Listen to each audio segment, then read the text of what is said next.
Bismillahirrahmanirrahim. Assalamualaikum warahmatullahi wabarakatuh. Halo everyone, bagaimana dengan kabar kalian?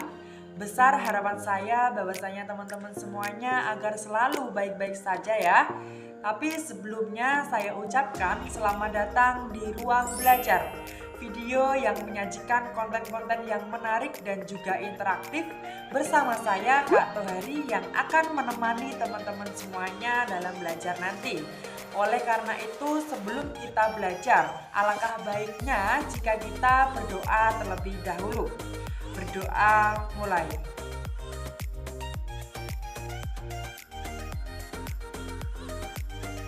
Berdoa selesai.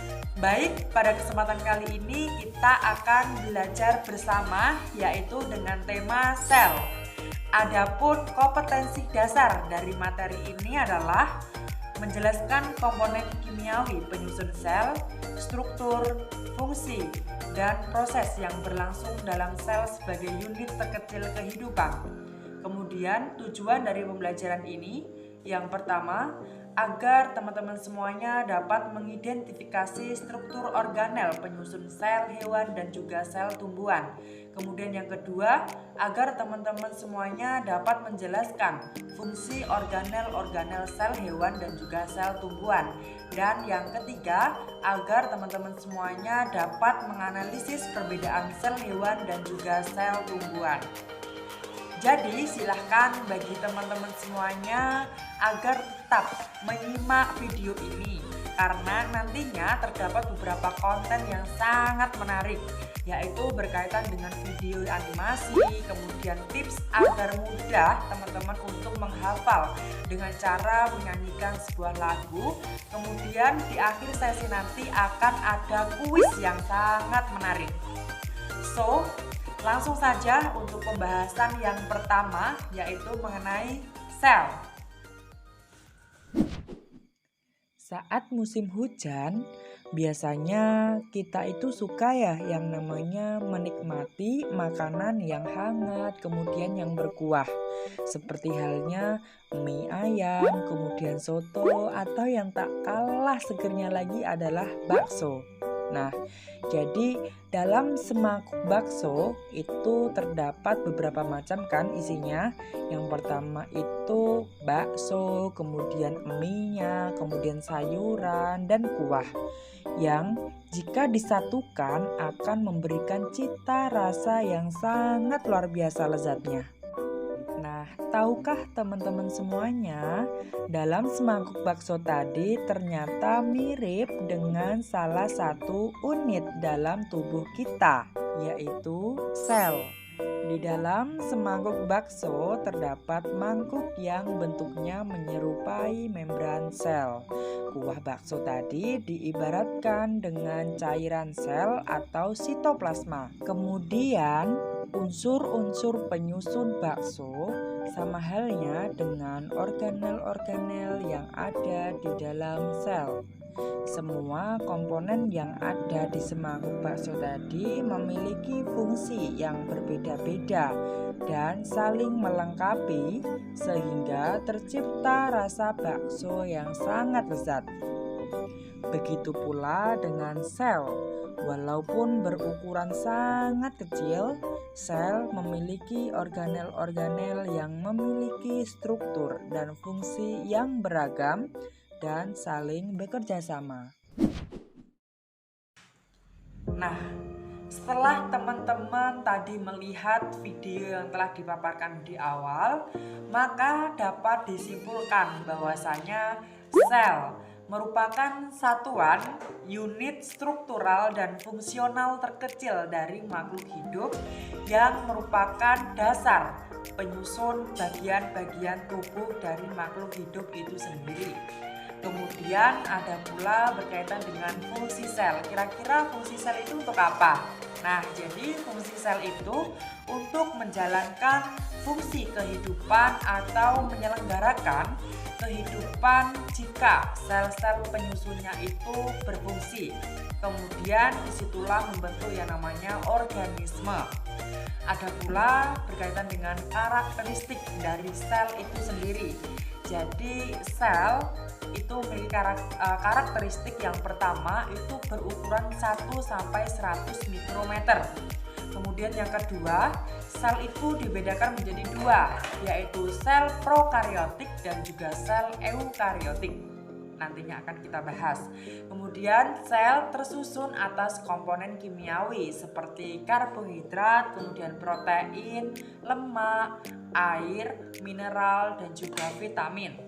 Dan sel itu dapat bereproduksi, yakni dengan melakukan pembelahan, baik secara mitosis maupun meiosis. Selanjutnya kita akan membahas mengenai sejarah perkembangan sel. Jadi sel itu pertama kali ditemukan oleh fisikawan. Ia berasal dari Inggris yang bernama Robert Hooke pada tahun 1665. Nah, penemuan sel tentu saja nggak mungkin ya terjadi tanpa kemajuan yang namanya teknologi, yaitu bernama mikroskop. Nah, Robert Hooke tadi merasa tertarik untuk memperdalam yang namanya mikroskop. Jadi Robert Hooke mengembangkan desain mikroskop majemuk pada tahun 1665. Ia mengembangkan yang namanya mikroskop tadi dengan meletakkan 3 lensa dan juga lampu untuk menerangi dan juga untuk memperbesar ataupun memperkecil dari objek yang ia amati.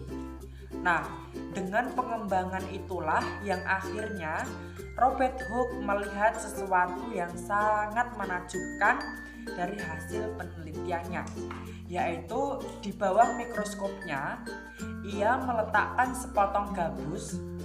Kemudian ia mengamati struktur dari gabus tersebut. Ternyata di dalam struktur gabus itu tampak seperti pori-pori yang sangat kecil. Kemudian selanjutnya ia sebut dengan istilah yang namanya sel. Karena apa? Karena ia itu dulu teringat pada sel-sel yang ada di biara. Nah, kemudian nggak lama kemudian setelah penemuan sel ataupun setelah penemuan struktur gabus dari Robert Hooke tadi, ilmuwan lainnya yang berasal dari negara Belanda itu bernama Anthony van Leeuwenhoek pun juga mendeteksi adanya organisme kecil di bawah mikroskopnya. Nah, kira-kira apa yang ia temukan di bawah mikroskopnya? Jadi, yang ditemukan di bawah mikroskopnya itu adalah berupa bakteri dan juga protozoa. Kemudian penemuan ini yang akan kemudian membawanya meneliti lebih jauh mengenai spermatozoa. Kemudian pada abad yang ke-19, ahli biologi itu mulai meneliti mengenai jaringan hewan dan juga jaringan tumbuhan. Mereka memiliki hipotesis bahwasanya tumbuhan itu terdiri dari sel. Karena apa? Karena tumbuhan itu ada dinding selnya. Nah, sedangkan sel hewan mereka masih belum memiliki yang namanya dugaan ataupun hipotesis, karena dinding sel dari hewan itu tidak nampak ataupun tidak terlihat.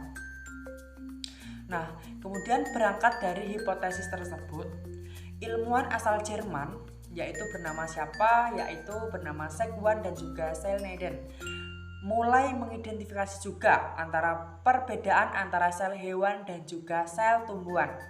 Mereka pun menemukan ataupun mengemukakan gagasannya bahwasanya sel adalah unit dasar tumbuhan dan juga hewan. Tetapi di sini sayangnya pengertian sel menurut ahli dari Jerman tersebut ada yang keliru, teman-teman. Jadi menurut Selneden, sel itu awalnya berasal dari nukleus ataupun inti sel. Kemudian tumbuh menjadi sel dewasa ataupun sel yang utuh. Kemudian lagi, Sekwan menganggap bahwasanya sel merupakan hasil kristalisasi dari materi-materi di antara sel-sel yang lain. Nah, gimana tuh? Jadi pendapat keduanya itu lalu dipatahkan oleh yang namanya Rudolf Virchow. Pada tahun berapa? Ya, pada tahun 1855. Ia berpendapat bahwasanya all cells come from pre-exciting cells, di mana sebuah sel itu berasal dari sel utuh yang udah ada sebelumnya. Jadi seperti yang telah kita ketahui bersama bahwasanya sel itu mempunyai kemauan untuk mereplikasi atau memperbanyak dirinya dengan cara pembelahan tadi ya, meiosis ataupun mitosis. Kemudian pada tahun 1880-an Wakil Sultan dan juga Taylor tadi mengidentifikasi bahwasanya yang ada namanya kromosom, di mana ia menegaskan dan juga memperkuat peran sel dalam ilmu hereditas. Jadi pada saat itu penemuan sel terus mengalami perkembangan dan juga mempengaruhi yang namanya ilmu dari pengetahuan itu sendiri. Jadi seperti itu teman-teman, kilas balik apa itu namanya sedikit cerita mengenai perkembangan sel, agar apa, agar kita itu juga tahu seluk beluk dari sel itu sendiri, seperti itu. Kemudian selanjutnya mengenai dengan struktur sel. Jadi struktur sel sendiri itu terbagi menjadi dua kelompok utama. Nah, yaitu sel prokariotik dan juga sel eukariotik. Kedua jenis sel tersebut sama-sama mempunyai perintang selektif atau membran plasma dan juga sitoplasma yang ada di dalamnya. Kemudian membran plasma ini menyelubungi sitosol, tempat organel sel itu berada. Kemudian semua sel itu mengandung yang namanya kromosom yang membawa gen dalam bentuk DNA dan juga ribosom yang membuat protein dengan instruksi dari gen tersebut. Jadi pada dasarnya DNA pada sel eukariotik itu terdapat pada nukleus yang diselubungi oleh membran ganda. Sedangkan pada sel prokariotik itu DNA tidak terselubungi oleh membran yang disebut dengan nukleoid. Kemudian organel-organel pada sel eukariot itu terspesialisasi, sedangkan pada sel prokariot itu tidak. Struktur sel itu dibagi menjadi struktur sel prokariotik dan juga eukariotik. Nah, tadi kan dijelaskan bahwasannya struktur sel itu memiliki dua kelompok utama. Yang pertama tadi apa? Yaitu sel prokariotik dan yang kedua sel eukariotik. Jadi di sini kita akan membahas satu persatu. Kita mulai dari sel prokariotik terlebih dahulu. Jadi istilah prokariotik ini berasal dari bahasa Yunani, yaitu berasal dari dua kata, yaitu pro dan juga karyon. Pro itu artinya sebelum dan juga karyon itu artinya inti. Jadi sel prokariotik itu berarti sebelum inti, gitu teman-teman. Jadi bagian dalam sel prokariot itu disebut dengan sitoplasma. Sel prokariotik itu tidak memiliki nukleus sejati. Karena apa?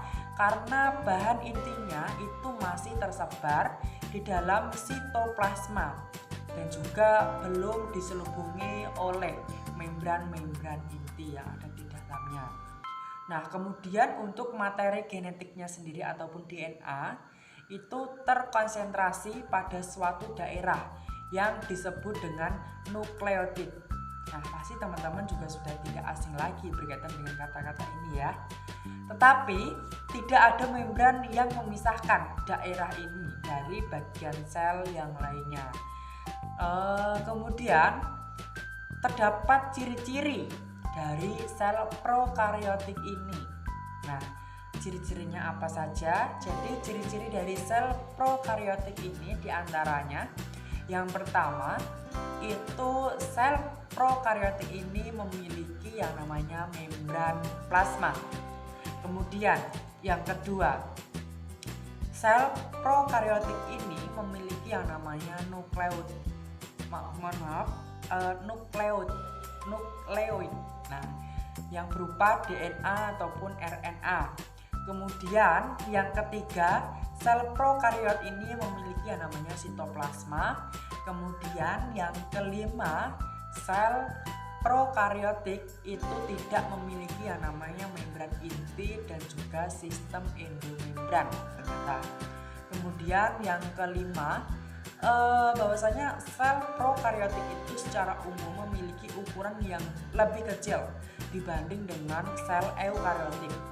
Jadi setiap prokariotik merupakan sel tunggal, tetapi akan sering terlihat pada saat ataupun di dalam rantai atau kelompok sel yang berjumlah ratusan. Contohnya sendiri yaitu pada bakteri E. coli yang ada di dalam tubuh kita. Kemudian berkaitan dengan struktur yang kedua, yaitu struktur sel eukariotik. Jadi untuk sel eukariotik sendiri itu termasuk dalam golongan yang memiliki struktur lebih maju, yaitu sama dengan sel tumbuhan ataupun dengan sel binatang. Eukariotik itu sebagai kelompok organisme yang ada sel-selnya, kemudian yang ada mengandung nukleus dan dikelilingi dengan ataupun oleh membran nukleus itu sendiri.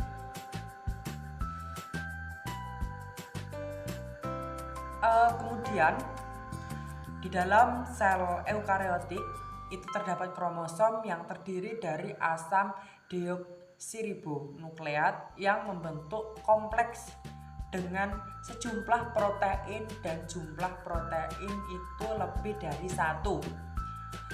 Untuk kelompok mikroorganismenya itu sendiri, bahwasanya sel ini itu memiliki nukleus sejati. Tadi kan kalau prokariotik itu kan tidak mempunyai, kalau eukariotik ini mempunyai. Jadi dinding sel eukariotik ini pada umumnya itu lebih tebal dan juga lebih besar dibandingkan dengan dinding sel prokariotik. Salah satu kelompok eukariotik ini yaitu ganggang biasanya, dan dinding selnya itu kan terdiri dari lelulosa, kecuali pada dua grup ganggang yaitu diatom dan juga chrysophyta, seperti itu. Semua yang berkaitan dengan pembahasan organel tadi terdapat pada sel hewan dan juga sel tumbuhan. Namun, keduanya itu memiliki perbedaan. Nah, kira-kira apa aja perbedaannya? Jadi silakan dari teman-teman itu menyimak videonya secara seksama. Nah, pada sel hewan terdapat organel khusus berupa lisosom, sentriol, dan vakuola yang memiliki ukuran kecil. Kemudian, sedangkan sel tumbuhan itu memiliki organel khusus berupa kloroplas, dinding sel, dan vakuola yang memiliki ukuran yang besar. Nah, untuk yang pertama adalah struktur sel tumbuhan. Jadi, sel tumbuhan sendiri itu terdiri dari yang pertama dinding sel, plasmodesmata, lamelia, protoplasma, peroksisom, badan Golgi, vakuola tengah, sitoskeleton, mitokondria, plastida, kloroplas, retikulum endoplasma kasar, retikulum endoplasma halus, membran inti, kromatin, nukleus. Sekarang kita akan bahas organel khusus pada tumbuhan.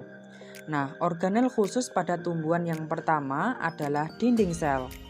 Dinding sel sendiri memiliki struktur yang terdiri dari dinding primer, kemudian dinding sekunder, lamela tengah, dan juga plasmodesmata. Dinding sel tersusun atas selulosa, hemiselulosa, dan juga pektin. Selulosa bersifat kaku dan memberikan bentuk pada sel, serta mempertahankan turginitas pada sel. Kemudian, fungsi dari dinding sel sendiri antara lain. Yang pertama, sebagai penyokong sel, melindungi selaput plasma, memelihara keseimbangan sel dari tekanan, dan memberi bentuk pada sel. Kemudian organel khusus yang kedua adalah vakuola. Vakuola merupakan organel sitoplasmik, berisi cairan dan dibatasi membran tonoplas. Pada sel tumbuhan yang sudah tua, vakuola tampak lebih sangat besar, yang berisi cadangan makanan serta pigmen. Kemudian vakuola sendiri terbagi menjadi 3 jenis, yaitu yang pertama vakuola tengah atau venoplas, yang kedua vakuola makanan, dan yang ketiga vakuola kontraktil. Nah, secara keseluruhan fungsi dari vakuola tersebut adalah yang pertama tempat penyimpan zat makanan, yang kedua tempat penyimpan pigmen, dan yang ketiga tempat penyimpan minyak atrisik. Yang kelima, memasukkan air melalui tonoplas, dan yang keenam, tempat penimbun sisa metabolisme. Kemudian, organel khusus pada sel tumbuhan yang terakhir adalah plastida. Plastida memiliki struktur yang terdiri dari membran luar, membran dalam, grana, dan tilakoid. Plastida merupakan organel bermembran rangkap yang berasal dari perkembangan proplastida di daerah meristematik. Berdasarkan pigmen yang dikandungnya, plastida dibedakan menjadi 3 kelompok. Yang pertama, kloroplas. Kloroplas mengandung klorofil. Yang kedua, kromoplas. Kromoplas mengandung pigmen non-fotosintetik. Kemudian yang ketiga ada pigmen leukoplas atau tidak memiliki warna. Berikutnya adalah sel hewan. Sel hewan terdiri dari membran plasma, sentrosom, peroksisom, sitoskeleton, protoplasma, badan Golgi, ribosom, lisosom, mitokondria, kromatin, nukleus, membran inti, retikulum endoplasma kasar, retikulum endoplasma halus, vakuola kecil. Selanjutnya, organel khusus pada sel hewan adalah yang pertama, lisosom. Lisosom merupakan kantung membran yang berisi enzim-enzim pencernaan, protease, lipase, nuklease, dan fosfatase. Kemudian untuk fungsi dari lisosom sendiri adalah yang pertama, melakukan pencernaan intrasel. Yang kedua, menghancurkan struktur sel yang tidak dikehendaki. Kemudian yang ketiga, membebaskan enzim keluar dari sel. Kemudian yang keempat, menghancurkan diri sel. Nah, mungkin bagi teman-teman semuanya masih bingung ya membedakan antara sel hewan dan juga sel tumbuhan. Nah, di sini saya memberikan tips ataupun tips-tips agar mudah teman-teman itu menghafal ataupun membedakan antara sel hewan dan juga sel tumbuhan. Dengan cara apa? Di sini saya merangkumnya membentuk sebuah lagu, yaitu mengenai perbedaan sel hewan dan juga sel tumbuhan. Nah, lagunya seperti apa? Seperti ini lagunya.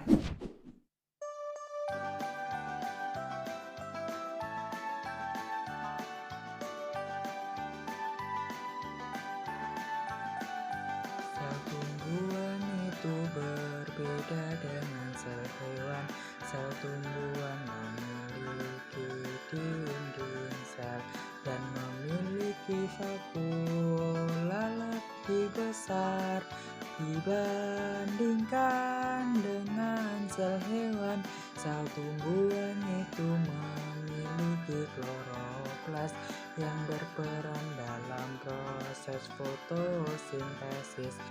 Namun sel tumbuhan tak memiliki sentrol yang berperan dalam pembelahan.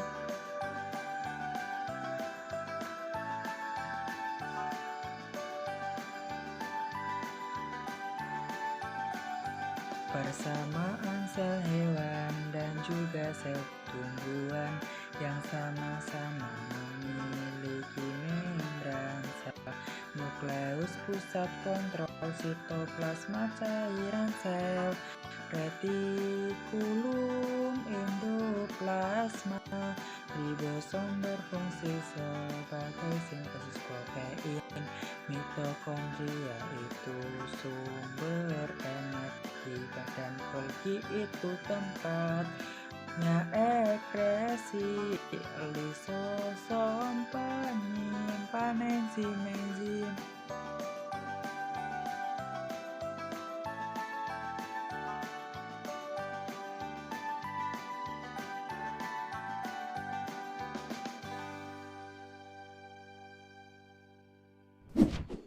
Kemudian setelah teman-teman mengetahui yang namanya apa itu sel, kemudian fungsinya untuk apa, kemudian karakteristiknya itu bagaimana, kemudian perbedaan antara sel hewan dan juga sel tumbuhan itu seperti apa.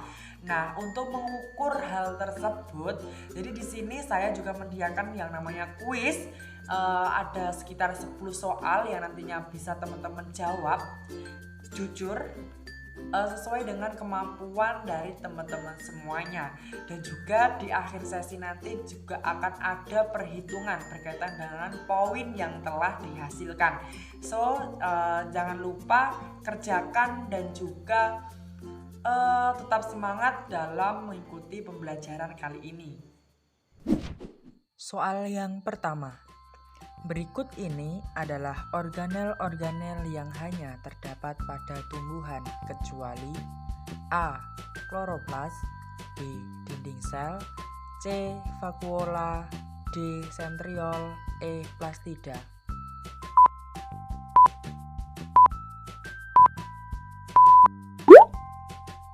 Jawaban yang tepat adalah D.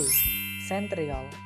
Organel sel yang hanya terdapat pada tumbuhan adalah ribosom, inti sel, retikulum endoplasma, dan mitokondria merupakan organel sel yang terdapat di dalam sel hewan maupun sel tumbuhan. Soal yang kedua, pasangan nama organel dan fungsinya yang benar adalah A.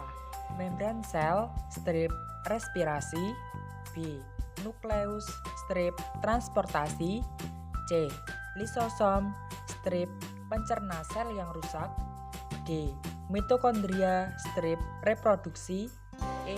Retikulum endoplasma, strip sintesis protein.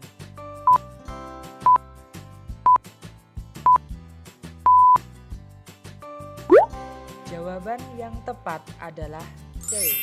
Lisosom, strip pencerna sel yang rusak. Sel hewan dan sel tumbuhan memiliki organel yang melaksanakan fungsi-fungsi tertentu, misalnya organel lisosom yang berfungsi sebagai mencerna sel-sel yang rusak. Soal yang ketiga, sel dikatakan satuan fungsi makhluk hidup karena A. Semua jenis sel mempunyai fungsi yang sama. B. Melakukan apa yang dilakukan oleh suatu individu organisme sebagai keseluruhan. C. Semua sel mempunyai jumlah dan macam organel yang sama. D. Semua makhluk hidup terdiri atas sel-sel. E. Sel adalah unit terkecil makhluk hidup.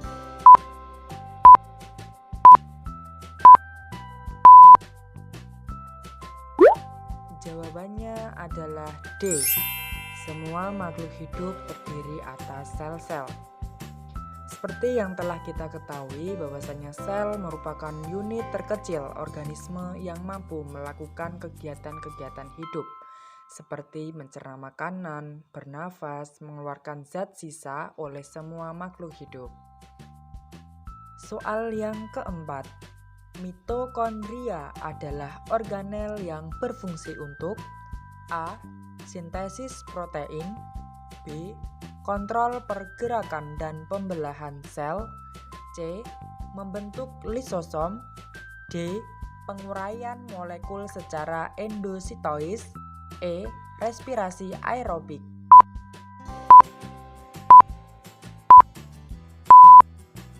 Jawabannya adalah E. Respirasi aerobik. Mitokondria adalah salah satu organel sel dan berfungsi sebagai tempat berlangsungnya fungsi respirasi sel pada makhluk hidup. Selain fungsi seluler lain seperti metabolisme asam lemak, homeostasis kalsium, transduksi sinyal seluler, biosintesis pirimidina, dan penghasil energi yang berupa adenosina trifosfat. Soal yang kelima. Berikut ini adalah ciri dari sel eukariotik kecuali A. Belum ada pemisahan yang jelas antar organel-organel dalam sel, B. Adanya retikulum endoplasma, C. Memiliki inti sel, D. Sintesis protein terjadi di ribosom, E. Respirasi seluler terjadi di mitokondria.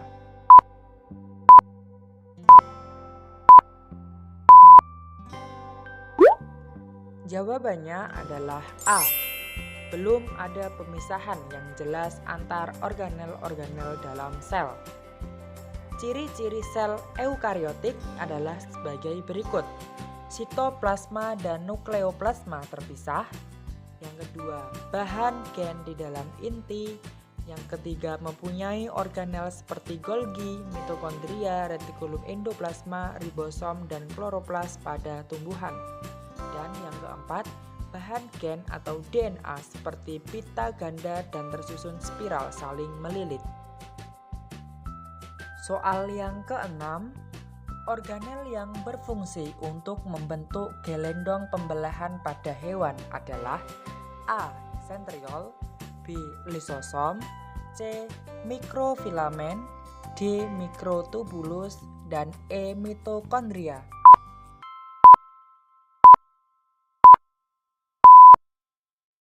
Jawabannya adalah A. Sentriol.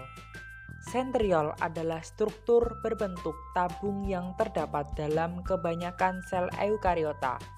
Sentriol terlibat dalam pembelahan sel serta pembentukan silia dan flagela. Sentriol tidak ditemukan pada tumbuhan berpengbuluh maupun kebanyakan fungi. Soal yang ketujuh.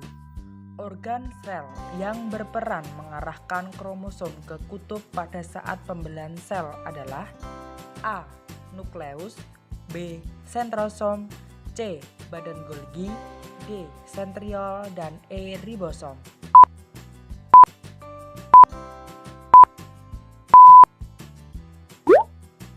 Jawabannya adalah B. Sentrosom. Sentrosom merupakan organel sel yang berfungsi aktif pada pembelahan sel dan hanya terdapat pada sel hewan.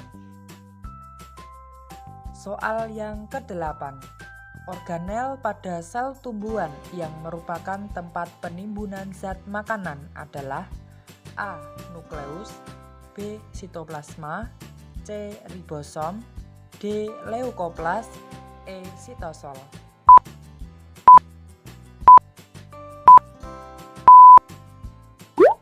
Jawabannya adalah D. Leukoplas. Leukoplas merupakan tempat penyimpan cadangan makanan berupa karbohidrat, lemak, dan protein. Leukoplas merupakan bagian dari plastida.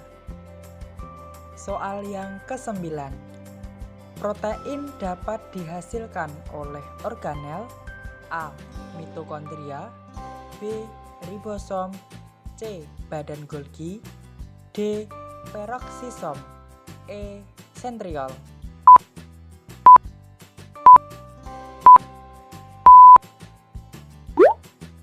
Jawabannya adalah B. Ribosom. Ribosom merupakan salah satu organel yang berukuran kecil, padat, dalam sel yang berfungsi sebagai tempat sintesis protein. Soal yang ke-10.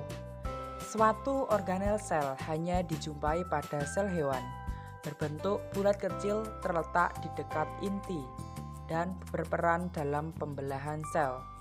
Organel yang dimaksud adalah A. Lisosom, B. Nukleus, C. Benang-benang spindle, D. Sentrosom, dan E. vakuola.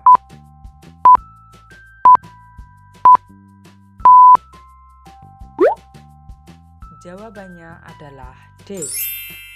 Sentrosom. Sentrosom merupakan organel kecil yang terletak di dekat inti dan berperan dalam pembelahan sel. Baik, mungkin cukup itu yang bisa saya sampaikan. Kurang lebihnya mohon maaf. Akhiran wallahul muwaffiq ila aqwamit thoriq. Wassalamualaikum warahmatullahi wabarakatuh.